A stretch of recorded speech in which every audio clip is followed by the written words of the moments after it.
Eklavya education centre के इस नए वीडियो में आप सभी का स्वागत है। आज के इस एपिसोड में नंबर सिस्टम से जुड़े प्रीवियस ईयर प्रश्नों को हम हल करेंगे जो आर्मी अग्निवीर के पेपर में आ चुके हैं और साथ ही नर्सिंग असिस्टेंट के पेपर में भी आ चुके हैं। तो चलिए इस नंबर सिस्टम के इस कड़ी में दूसरे दिन है, यानी पहले दिन हम नंबर सिस्टम के कुछ प्रश्नों को हल कर चुके हैं। आज अगले प्रश्नों को हल करने की कोशिश करेंगे और साथ ही हम लिख भी चुके हैं कि दो यानी नंबर सिस्टम से जुड़े यह दूसरा एपिसोड है। तो आपके सामने यह अगला प्रश्न है कि भिन्न में से सबसे छोटी भिन्न कौन सी है। यानी आपके सामने यह चार भिन्न है, इसमें से सबसे छोटी भिन्न को हमें ज्ञात करना है। जब इस तरह से प्रश्न आ जाएंगे हमारे सामने प्रतियोगी परीक्षाओं में तो हम दो का पेयर बना देंगे, यानी एक 11/23 और एक 14/53 का पेयर बना देंगे और साथ ही एक 8/25 और 7/23 का पेयर बना देंगे। जैसे इसको हल करेंगे ऐसे, यानी 8/25 गुणा कर देंगे 7/23 से, यानी अगर 8 गुणे 23 करेंगे तो हो जाएगा 8 में 3 से तो 24, 8 दूनी के 16 आए 16 2 18, यानी 184 हो गया। यानी 8 के 24 के 4 2, 8 दूनी के 16 और 16 2 18। फिर हम 7 गुणे जैसे 7 गुणे हम 23 करेंगे, यानी 7 गुणे 25 करेंगे तो हो जाएगा 7 बचे का 35, 3 बच गया, 7 दूनी का 14, 14 3 17, यानी निश्चित तौर पर 185 बड़ा है। जैसे ही 185 बड़ा है तो मान लीजिए 8/25 लिखते हैं और 7/23, तो इसमें से 8/25 बड़ा है, यानी 7/23 छोटा है 8/25 से। इसी प्रकार पुनः हम आगे की प्रक्रियाओं में करेंगे। अगर यहाँ पर है 7 11/23 है और गुणा है 14/53, यानी 14/53 है, तो इस तरह से 11/23 में 14/53, यानी 11 गुणे 53। फिर यहाँ पर हो जाएगा 14 गुणे 23। अगर 11 गुणे 53 करते हैं, मान लीजिए यहाँ पर 53 गुणे 11, 3 यहाँ पर हो जाएगा 5, फिर यहाँ पर 3 हो जाएगा, फिर यहाँ पर 5, यानी 3 और 5 8 हो जाए 8 5 3 8, और फिर यहाँ पर 5, यानी 583 हो गया। तो 583 यहाँ पर लिख देंगे। फिर जब हम 14 गुणे 23 करेंगे, यानी 14 गुणे 23 करेंगे तो 4 3 12 होता है, एक बच गया, 3 में 3 1 4 हो गया। फिर यहाँ पर 4 दूनी का 8 हो गया, फिर 2 हो गया, तो हम यहाँ पर लोग देख देंगे 2, तो 8 4 12 हो गया। फिर यहाँ पर 2 1 3, यानी 322 हो गया। इस तरह से 3 चौका 12, एक बच गया, 3 1 4, फिर 2 चौका 8, 2 में 2, तो 2 8 4 12 1 2 1 3, तो 322। तो फिर हम यहाँ पर लिख देंगे 322। यानी इस तरह से हम लिख चुके हैं 583 और 322। तो इसमें भी 583 बड़ा है, यानी इन दो पेयर के अंतर्गत में, यानी 11/23 बड़ा है 14/53 से। तो इस तरह से जब हम एक लाइन में जब इसको लिखने की प्रयास करेंगे तो ऐसे हम लिख सकते हैं, यानी 8/25 बड़ा है 7/23 से, तो बड़ा हम लिख दे रहे हैं। फिर 7/23 बड़ा है 14/53 से, यानी 7/23 बड़ा है 14/53 से। तो सबसे छोटे भिन्न की कल्पनाएं की जा रही है, यानी प्रश्न में पूछ रहा है भिन्न में से सबसे छोटी भिन्न कौन सी है। यानी सबसे छोटी भिन्न की जब हम कल्पनाएं करेंगे तो निश्चित तौर पर 14/53 होगा, क्योंकि 14/53 7/23 से भी छोटा है और 8/25 से भी छोटा है। तो निश्चित तौर पर जो हमारा 14/53 सही होगा, यानी सबसे छोटा भिन्न निम्न में से सबसे छोटा भिन्न होगा 14/53। आइए एक बार विकल्प को भी देख लेते हैं। तो विकल्प नंबर डी में दिया है 14/53, यानी हम सारे विकल्प को भी लिख देंगे, यानी विकल्प नंबर डी केवल हम लिख रहे हैं उत्तर, यानी विकल्प नंबर डी में दिया है 14/53। तो 14/53 हमारा भी उत्तर आ गया है। तो इस तरह से इस प्रश्न को हल कर चुके हैं। इसमें सबसे छोटे भिन्न की कल्पनाएं की जा रही है और सबसे छोटा भिन्न है 14/53। तो इस प्रश्न को हल कर चुके हैं। तो एक बार इस प्रश्न को पुनः देखें, फिर हम अगले प्रश्न की ओर बढ़ते हैं।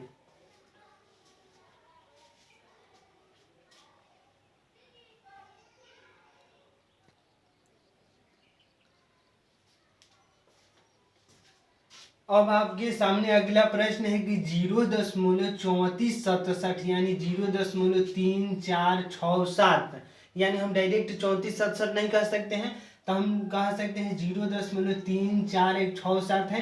तो 67 के जब बार लग चुका है तो बार का अर्थ होता है, अगर मान लीजिए इसको अगर बार लगा है तो यह संख्या रिपीट होती जाएगी, यानी 0.34676767 अनंत तक लिखते जाएंगे। उसी प्रकार फिर है 0.1333 यानी 1333, तो फिर 3 रिपीट होता जाएगा, बार का अर्थ है।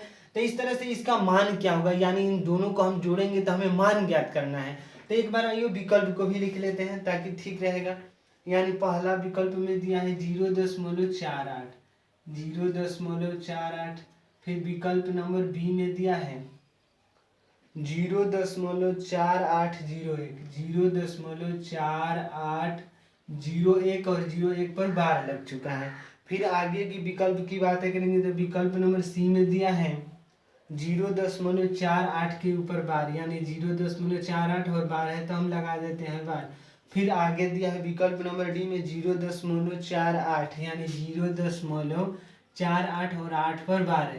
तो इस प्रश्न को हल करते हैं, यानी 0.3467 के ऊपर बार लगा है प्लस 0.1333 के ऊपर बार लगा है। तो ऐसे हम इसको कर सकते हैं, यानी ऐसे 0.3467 फिर 67 अनंत तक लिखते जाएंगे, लेकिन हम इतना ही लिखेंगे। फिर प्लस है तो प्लस 0.13, फिर 3 पर बार है तो फिर हम 2 3 लिखेंगे, क्योंकि जितने अंकों पर बार रहता है उसको ही रिपीट करना होता है। यानी यहाँ पर 2 अंकों पर बार है तो हम 2 बार 3 लिख चुके हैं, यानी 1.331 तो है ही, और फिर हम इसको डबल कर दिए, यानी 0.3467 तो 67 फिर लिख चुके हैं। अब इसको हम जोड़ने का प्रयास करेंगे। जब इसको हम जोड़ेंगे यानी इसका जैसे हम ऐसे लिख सकते हैं, यानी हम ऐसे भी लिख सकते हैं जैसे 0.346767 और प्लस करके फिर 0.13 फिर 3 फिर यहाँ पर 3 लिख चुके हैं। हम जब उनको जोड़ेंगे हम इस तरह से लिखे इसलिए कि आपको देखने में आसानी होगी। जैसे इसको अगर जोड़ेंगे तो 3 और 7 10 होता है, तो 10 का 0 1 बच गया, 6 3 9 1 10, यहाँ पर भी 1 बच गया, फिर 7 3 10 1 11 यानी 1 हो गया, 6 3 9 1 10 1 हो गया, फिर 4 3 7 1 8 मतलब 4 3 7 कोई नहीं बच गया, मतलब फिर यहाँ पर 4 बच गया, फिर यहाँ पर 0.0 लगा चुके हैं। तो फिर जब हम आगे लिखेंगे यानी इसको लिखने के जो प्रयास करेंगे तो जो हमारा उत्तर होगा 0.4801, क्योंकि 2 अंकों के बाद फिर बार है तो हम यहाँ पर 01 पर बार लगेगा, क्योंकि यहाँ पर 6 7 रिपीट हो रहा है, फिर 3 4 रिपीट हो रहा है, तो इसी संख्याओं पर बार है तो हम नीचे भी बार लगाने का प्रयास करेंगे। यानी जो हमारा जो उत्तर होगा 0.4801 के ऊपर बार लगेगा, क्योंकि यहाँ पर समझने वाली बात है कि 0.34 के बाद बार लगा है 6 7 पर, तो इसी तरह 0.48 के बाद जो 2 अंक है 01 उन पर बार लगेगा, क्योंकि यहाँ पर 2 अंक बाद बार लगा है, तो इसी तरह से 0.4801 पर बार लगा देंगे तो वही हमारा उत्तर हो जाएगा। तो एक बार विकल्प बी में भी दिया है, यानी विकल्प नंबर बी सही है, क्योंकि विकल्प नंबर बी में दिया है, तो इस तरह से विकल्प बी में दिया है 0.4801 के ऊपर बार, और हमारा भी उत्तर आया है। तो इस तरह से इस प्रश्न को हल कर चुके हैं। तो आज इस प्रश्न को एक बार पुनः देखिए, फिर हम अगले प्रश्न की ओर बढ़ते हैं।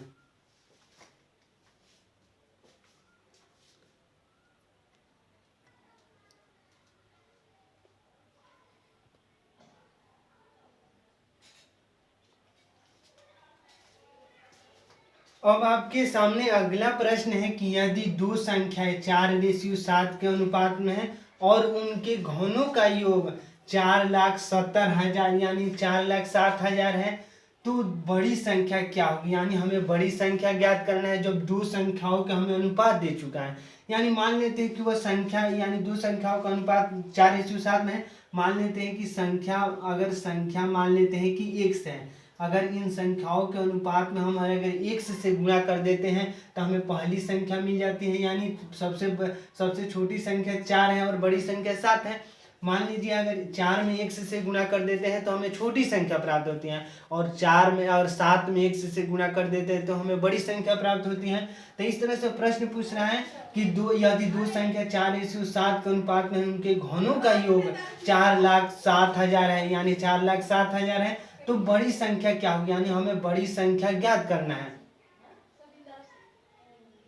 तो इस तरह से जब बड़ी संख्या ज्ञात करेंगे तो सबसे पहले मान लेते हैं कि 2 संख्या यानी पहली संख्या यानी छोटी संख्या यहाँ पर लिखेंगे, छोटी संख्या बराबर छोटी संख्या मान लेते हैं, अगर 4 में x से गुणा कर देते हैं तो 4x, यानी जो छोटी संख्या है उसका वैल्यू है 4x, क्योंकि छोटी संख्या 4 है और बड़ी संख्या 7 है। तो छोटी संख्या प्राप्त करने के लिए हमें 4 में x से गुणा करना पड़ेगा, तो हमें छोटी संख्या मिल जाएंगी। उसी प्रकार जो बड़ी संख्या की बातें करेंगे तो बड़ी संख्या बराबर में हो जाएगा, बड़ी संख्या बराबर में हो जाएगा 7 गुणे x, क्योंकि बड़ी संख्या 7 है और उसमें x से गुणा कर देते हैं तो हमें बड़ी संख्या प्राप्त हो जाएगी। अब आगे प्रश्न कर रहा है उनके घनों का योग 4,07,000 है, यानी इनका घन हम करेंगे तो 4x का घन करेंगे, घन का अर्थ होता है क्यूब, यानी 7x का फिर हम क्यूब करेंगे और इनके घनों का योग बराबर है 4,07,000, यानी 40,07,000। तो इस तरह से 4 लाख यानी 4x के होल क्यूब प्लस 7x के होल क्यूब बराबर है 40,07,000। तो इस तरह से जब हम इनका क्यूब करेंगे तो इसका जो क्यूब होता है 64, यानी 4 का घन होता है 64 प्लस 7 का घन होता है 343, यानी 343x के क्यूब, यानी हम 343x के क्यूब है 343 एक क्यूब। जैसे 7 का स्क्वायर 49, तो 49 में 7 से तो 7 9 3 6 और 7 चौक 28 6 34 343। तो इस तरह से जो 7 का क्यूब होगा 343 होगा। तो हमें 4 का क्यूब मिल गया 64x के क्यूब प्लस 343x के क्यूब बराबर है 4,07,000, यानी 40,07,000। इस तरह से अब इनके अंकों का योग, यानी अब दोनों को हम जोड़ेंगे तो क्या प्राप्त होगा, यानी 4 और 3 7, तो हम 7 लिख दे रहे हैं। यहाँ पर 6 और 4 10, यानी 10 का 1 बच गया, 4 3 7, यानी 407 x के क्यूब बराबर में 40,07,000, तो 40,07,000 लिख दे रहे हैं। यहाँ तक आप समझ पा रहे हैं, क्योंकि 64x के क्यूब और प्लस 343x के क्यूब हमें जब जोड़ करेंगे इनका तो हमें प्राप्त होगा 4,07,000। इसी प्रकार जब हम दोनों को जोड़ें, यानी 64x के क्यूब प्लस 343x के क्यूब को जब जोड़ेंगे तो हमें 407x के क्यूब प्राप्त होगा। यानी x के क्यूब की जब हम कल्पना करेंगे, यानी x के क्यूब बराबर में हो जाएगा 40,07,000, यानी 4,07,000 बराबर में हो जाएगा 407 बटम, क्योंकि यहाँ पर गुणा है तो नीचे जाएगा तो बटम हो जाएगा, और 407 यानी निश्चित तौर पर कट जाएगा, यानी x के क्यूब बराबर में लिख सकते हैं 1,000, क्योंकि 1,000 इस तरह से 407 से 407 कट गया, यहाँ पर केवल 3 जीरो यानी एक बार में कट गया, और यहाँ पर 3 जीरो कट गया, यानी 1,000, यानी x के क्यूब बराबर में मिल गया 1,000। यहाँ पर हम लिखने की कोशिश करेंगे, यानी x के क्यूब में मिल गया हमें 1,000, यानी x के क्यूब बराबर में 1,000, तो x बराबर करेंगे तो 10 होगा, क्योंकि 10 का क्यूब 1,000 होता है। एक बार हम पुनः दिखाएं, 10 गुणे अगर 10 कर देते हैं तो निश्चित तौर पर 1,000 होगा। और क्यूब का अर्थ होता है कि किसी भी संख्याओं को लगातार 3 बार गुणा कर दिया जाए तो वो घन बन जाता है, यानी वही घन है। यानी x के क्यूब बराबर में अगर 1,000 है तो x का जो वैल्यू होगा 10 होगा, यानी हमें x की वैल्यू मिल गई। तब छोटी संख्या की बातें करेंगे, यानी छोटी संख्या हमें होगी, छोटी संख्या बराबर में लिख सकते हैं, छोटी संख्या का वैल्यू है 4x, यानी 4x को हम लिख सकते हैं 4 गुणे 10, और 4 गुणे 10 का अर्थ होता है 40। उसी प्रकार जब हम बड़ी संख्या की बातें करेंगे, यानी बड़ी संख्या बराबर में हो जाएगा, बड़ी संख्या का वैल्यू है 7x, यानी 7x है। तो जब 7x है तो 7 गुणे 10 करेंगे तो 7 गुणे 10 यानी 70 हो जाएगा। और प्रश्न हमें पूछ रहा है कि यदि दो संख्या 4:7 के अनुपात में उनके घनों का योग 4,07,000 है तो बड़ी संख्या क्या होगी, यानी हमें बड़ी संख्या प्रश्न पूछ रहा है। तो बड़ी संख्या का जो वैल्यू है 70 है, यानी बड़ी संख्या का जो मान आया हमें 70 निकल कर आया। कि अगर यही प्रश्न पूछता कि छोटी संख्या का मान क्या होगा तो छोटी संख्या का मान 40 होता, लेकिन प्रश्न पूछ रहा है बड़ी संख्या, तो बड़ी संख्या का मान होगा 70। आइए एक बार विकल्प को भी देख लेते हैं। तो विकल्प नंबर ए में दिया है 70, यानी विकल्प नंबर ए सही है, 70 दिया है। विकल्प नंबर ए सही है, हम चारों विकल्प को भी लिख सकते हैं, लेकिन विकल्प नंबर ए में ही दिया है 70। तो इस तरह से हम बड़ी संख्या का जो मान आ गया 70, और विकल्प नंबर ए में भी दिया है 70। तो इस तरह से इस प्रश्न को हल कर चुके हैं। तो एक बार इस प्रश्न को पुनः देखिए, फिर हम अगले प्रश्न की ओर बढ़ते हैं।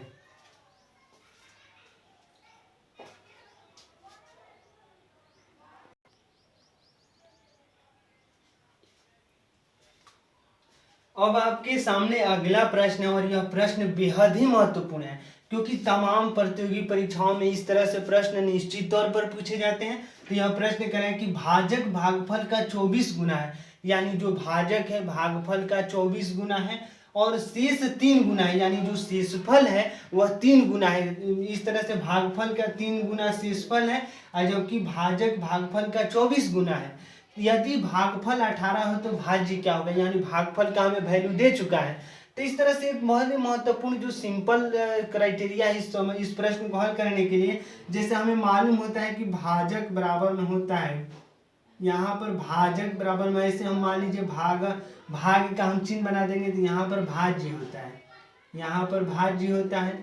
यहाँ पर ऊपर हम भागफल को लिखते हैं तो हम यहाँ पर भागफल को लिख चुके हैं।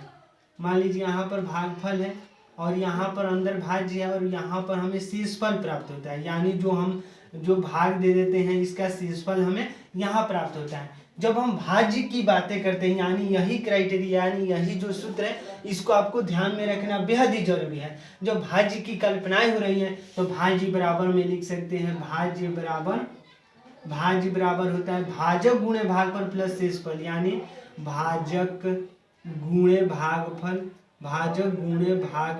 प्लस में शेषफल, भाजक गुणे भागफल प्लस शेषफल, यानी शेष ही लिख दे रहे हैं, आप समझ पा रहे होंगे, या शेषफल हम चलिए लिख देते हैं शेषफल। तो इस तरह से जो भाज्य बराबर होता है भाजक गुणे भागफल प्लस शेषफल, क्योंकि यहाँ पर हम इस माध्यम से आपको समझ, यानी अगर शेषफल को जोड़ेंगे तभी तो हमें भाज्य मिलेगा, यानी अगर भाजक गुणे भागफल करके शेषफल को जोड़ेंगे तो हमें भाज्य मिल जाएगा। अगर शेषफल नहीं बचता है तो यहाँ पर 0 लिख देते हैं। अगर मान लीजिए शेषफल की चर्चाएं न हो प्रश्न में, अगर शेषफल कुछ नहीं बच रहा है तो यहाँ पर हम कुछ नहीं जोड़ेंगे, 0 जोड़ देंगे। उसी प्रकार जैसे भाज्य बराबर होता है भाजक गुणे भागफल प्लस शेषफल, यानी शेषफल है इसमें शेषफल 3 गुना है, यानी भाजक का भागफल का शेषफल 3 गुना है। तो एक बार हम पुनः करते हैं, यानी भाजक भागफल का 24 गुना है, यानी हमें भागफल बराबर में दिया है, भागफल बराबर में लिख सकते हैं, भागफल में प्रश्न दिया है 18, यानी भागफल प्रश्न में ही दे दिया है भागफल की वैल्यू, जबकि भाजक का वैल्यू है भाजक भागफल का 24 गुना है।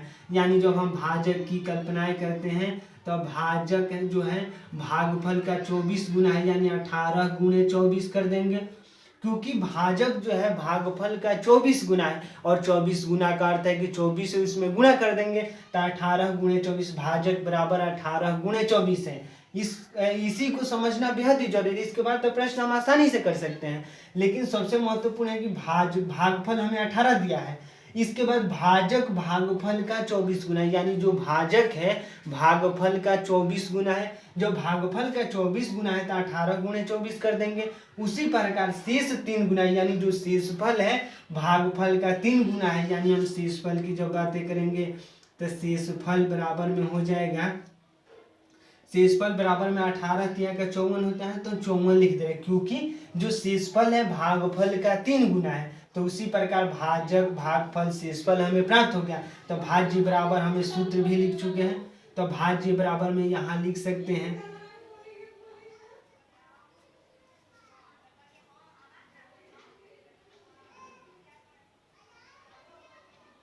तो भाज्य बराबर में हो जाएगा भाजक गुणे भागफल, यानी भाजक है 18 गुणे 24 और उसके बाद है भाजक गुणे भागफल, यानी भाजक गुणे भागफल करेंगे तो भागफल 18 दिया है तो हम 18 प्लस शेषफल है तो प्लस शेषफल है तो 54 हम शेषफल को जोड़ देंगे। इसके बाद यानी इस तरह से प्रश्न करेंगे,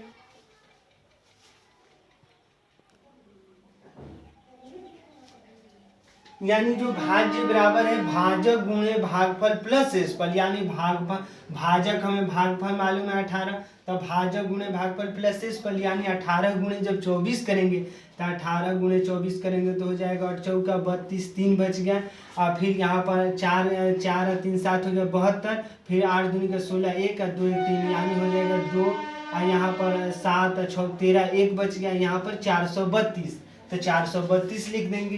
तो 432 और गुणे 18 है तो 18 कर देंगे और प्लस 54 है तो प्लस 54, यानी 432 गुणे 18 करेंगे तो 432 और गुणे 18, यानी 8 दूनी का 16, 1 8 का 24, 1 25।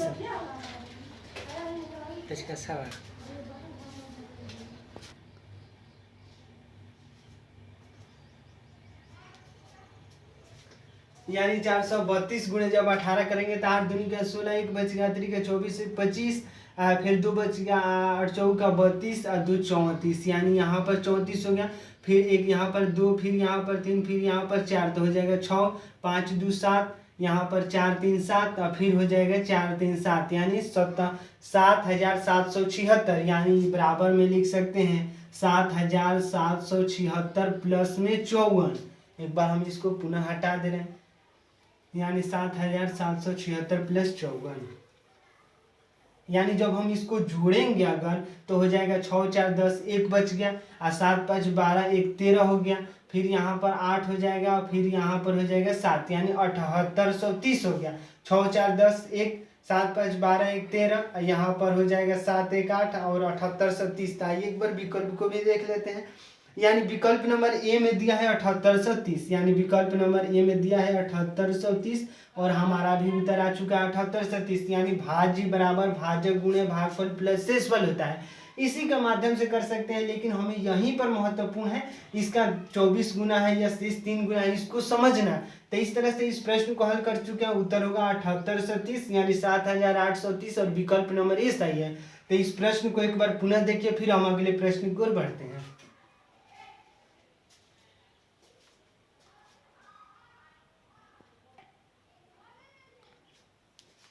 अब आपके सामने प्रश्न है कि ब्रैकेट में 257 की पावर 45 गुणे 248 की पावर में 73 का इकाई अंक क्या होगा, यानी हमें इकाई अंक प्राप्त करना है।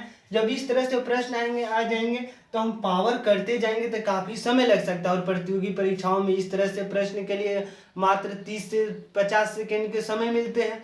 तो इस तरह से हम इसको आसानी से कैसे कर सकते हैं, यानी 257 है तो 257 लिख देंगे, और यहाँ पर 45 है तो हम 4 से भाग देंगे। 4 से इसलिए भाग दे रहे हैं कि हर चौथी संख्या मतलब ये 4 से भाग दे रहे हैं, तो अगर 4 जो शेषफल बचेगा वही पावर में रह जाएगा, यानी 4 से फिर यहाँ पर गुणा है तो गुणा लिख देंगे, फिर यहाँ पर 248 है तो 248, फिर 73 है तो फिर यहाँ पर हम 4 से भाग देंगे। क्योंकि 4 से भाग देंगे इसलिए क्योंकि अगर हर प्रत्येक संख्या यानी चौथे बार में जैसे ही कोई शेषफल की प्रक्रिया होती है तो हम 4 से, अगर 45 में अगर यहाँ पर 46 होता तो 4 से भाग देते और 2 शेषफल बचता है, यानी ये जो भी शेषफल बचता हम वहाँ इसको यहाँ पर लिखेंगे। यानी जैसे यहाँ पर 257 है तो 257 और 44 में 45 में 4 से भाग देंगे तो शेषफल एक, तो शेषफल को ही केवल लिखेंगे, और फिर गुणा है तो गुणा लिख देंगे। फिर यहाँ पर है 248, तो 248 फिर हम 72 में 73 में 4 से भाग देंगे तो 18 में 4 से 72, एक शेषफल बच गया तो एक हम लिख देंगे। फिर यहाँ पर जैसे ही अब एक बच गया, यानी एक का एक का कुछ एक का जैसे ही 257 का पावर में जब एक करेंगे तो 257 ही होगा। तो इसी प्रकार यानी 257 गुणे 248 हो जाएगा, और इकाई अंक की कल्पना हो रही, यानी इसके इकाई दोनों के इकाई अंक में हम गुणा कर देंगे, यानी 7 गुणे 8 कर देंगे तो हो जाएगा 56, यानी जो इकाई अंक होगा 6 होगा। तो इस तरह से जो इकाई अंक, यानी एक बार हम अच्छे तरीके से, यानी 7 8 से 56 होता है, और 56 इकाई अंक की कल्पनाएं हो रही है, तो इकाई अंक के स्थान पर 6 आएगा। एक बार हम इसको अलग से भी गुणा कर देंगे तो इकाई अंक 6, क्योंकि दोनों संख्याओं के जब इकाई अंक को एक साथ गुणा कर देते हैं तो लास्ट में मान लीजिए इकाई अंक के स्थान पर 6 आया तो निश्चित तौर पर 6 होगा। तो जो इकाई अंक होगा, इकाई अंक ही पूछ रहा है इस प्रश्न में, तो सामान्य तौर पर इस तरह से प्रश्न में इकाई अंक ही पूछा जाता है।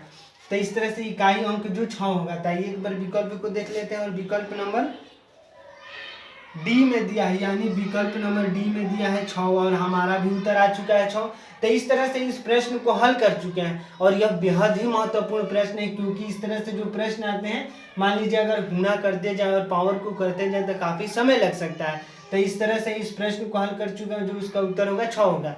तो आज के इस बेहद ही खास एपिसोड में बस इतना ही। अगर आप हमारे चैनल के साथ नए जुड़े हैं और वीडियो अच्छा लग रहा है, कुछ सीख पा रहे हैं इस वीडियो के माध्यम से, तो हमारे चैनल को कर दीजिए सब्सक्राइब, ताकि हमारे द्वारा अपलोड किया गया हर वीडियो आपके पास सबसे पहले पहुंच जाए। धन्यवाद, थैंक यू।